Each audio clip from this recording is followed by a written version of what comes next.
Oh, salut à tous, c'est Soya, bienvenue au journal du NFT. Et aujourd'hui, on a 4 sujets tout chauds. Donc le premier, ça va être encore un drop Azuki. Donc eux, ils s'arrêtent pas. Je me demande si ça va leur servir quand même, puisque je trouve qu'ils font beaucoup de drops, mais au moins, bon, en termes de com, c'est cool. Ils sont tout le temps là. Et donc ils ont encore fait un drop physique, donc avec un NFT qu'on achète et l'équivalent physique qu'on va avoir. Et donc là, en fait, ils ont collaboré avec Ambush.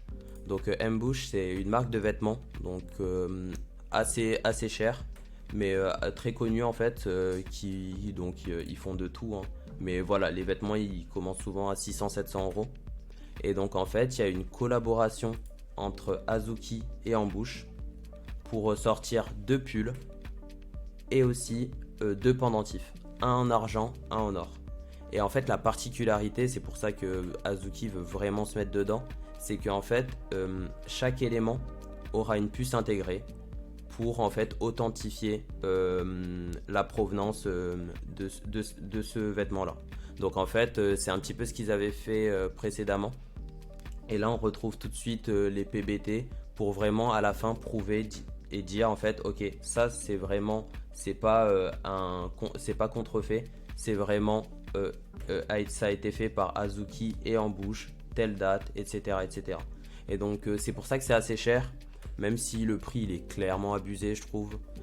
Genre là on est sur du 0.5 Ethereum, donc vers les 600 euros pour un pull. Et les pendentifs, bon j'en parle même pas, celui en or il est à 1200. Donc voilà, c'est assez cher, mais j'ai l'impression que l'idée plus pour Azuki en fait c'est vraiment de venir dans ce domaine des PBT. Donc c'est quand même la deuxième fois qu'ils le font. Et là on se dit est-ce qu'ils vont pas essayer de faire le plus de collabs possible pour vendre ce service là. Donc bon on va voir. Moi je suis pas fan en fait puisque je trouve ils font vraiment trop de drops. Mais on verra si ça va leur servir par la suite. Donc next là c'est petit point nouvelle sortie. Donc en fait on a Game of Thrones, donc Game of Thrones série de ouf sur HBO, qui va sortir ses NFT. Donc il va les sortir sur Nifty's. Nifty c'est une grosse plateforme de NFT qui collabore quand même avec des gros titres, des gros noms. Donc ils ont collaboré entre autres avec Matrix, Space Jam aussi. Et donc voilà, l'idée ça va être de vendre des NFT. Pour Game of Thrones en l'occurrence en fait, ça va être de vendre des NFT avec donc des NFT de personnages, mais aussi des accessoires, donc de l'armement, des vêtements, des territoires, pour en fait à la fin construire ton territoire dans Game of Thrones.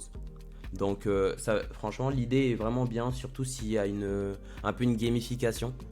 Et l'idée, voilà, ça va être de faire rentrer le plus de monde. Et je pense qu'avec Game of Thrones, ça va être hyper simple de le faire. Donc c'est fin d'année, je vous tiendrai au courant. Et aussi gros point, c'est que la personne qui va designer les NFT, ça va être Das 3D.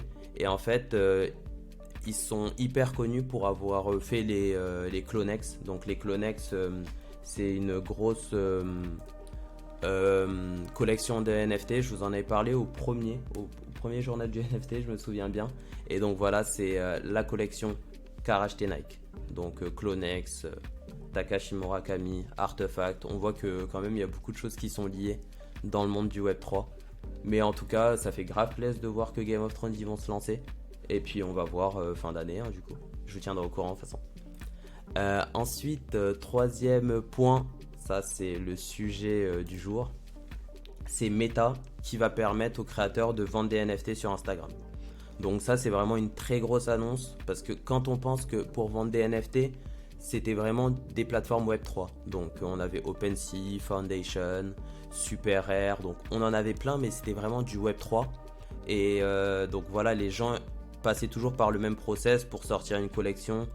On allait sur Twitter, on faisait un Discord, après on faisait un mint, une page de mint, et à la fin on revendait sur les plateformes OpenSea, etc. Et ben là en fait c'était très Web3 avant, et là en fait on a vraiment un premier acteur Web2 qui va se lancer dessus. Et donc c'est ça qui est ouf, c'est qu'en fait là c'est pas n'importe quel acteur Web2, hein. C'est Meta avec Instagram, où on va pouvoir vendre des NFT directement via Instagram. Donc pour l'instant, ce qu'il faut savoir, c'est qu'ils vont le faire seulement avec quelques créateurs pour commencer. Mais voilà, l'idée, ça va être que une fois qu'on va vouloir vendre des NFT, il y aura une phase de vérification et ensuite on va pouvoir les vendre directement. Et donc bien sûr, qu'est-ce qu'ils ont choisi pour la blockchain? Ils ont choisi Polygon. Donc Polygon qui monte de plus en plus en termes d'accords. Donc ils ont eu la NFL, ils ont eu Reddit, on en a parlé récemment. Ils ont eu aussi Starbucks. Starbucks va mettre en place son loyalty programme avec Polygon.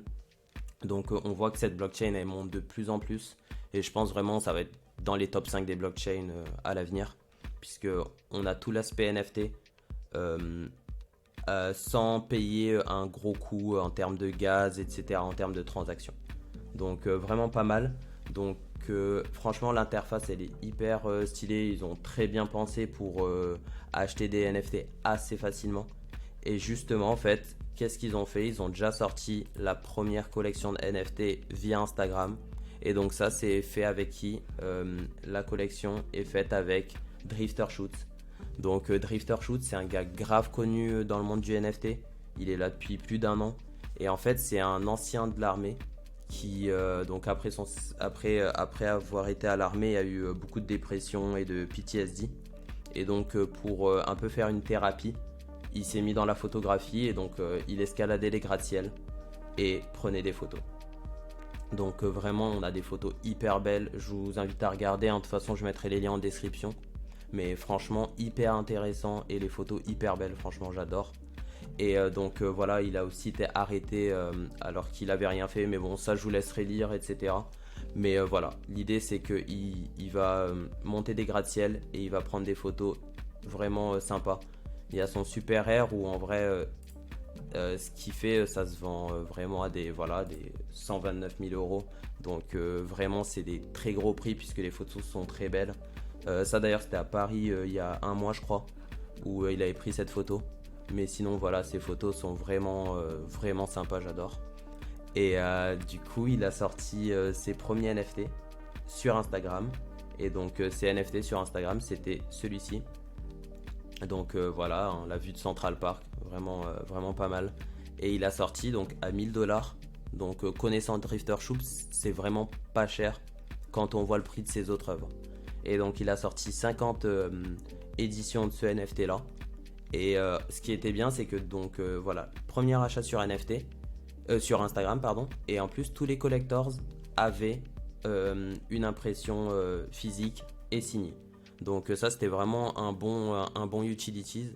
Et donc ça a été sold out en une minute, mais normal, mais ça prouve que voilà, ça a fonctionné très bien le premier drop NFT sur Instagram. Donc je vous tiendrai au courant, mais franchement ça veut dire qu'on va voir de plus en plus ça. Donc au départ c'était en mode la photo de profil, on va pouvoir mettre un NFT et on voit qu'en 2 mois on est passé à maintenant on va pouvoir vendre des NFT. Donc ça va hyper vite, mais c'est ça qui est cool en vrai, c'est hyper intéressant et on va voir ce qui va se passer ensuite en tout cas. Du coup voilà, hein. Merci à tous. N'hésitez pas si vous avez des commentaires, des améliorations, des choses que vous voulez voir. Et puis bonne journée. À plus. Bye banks.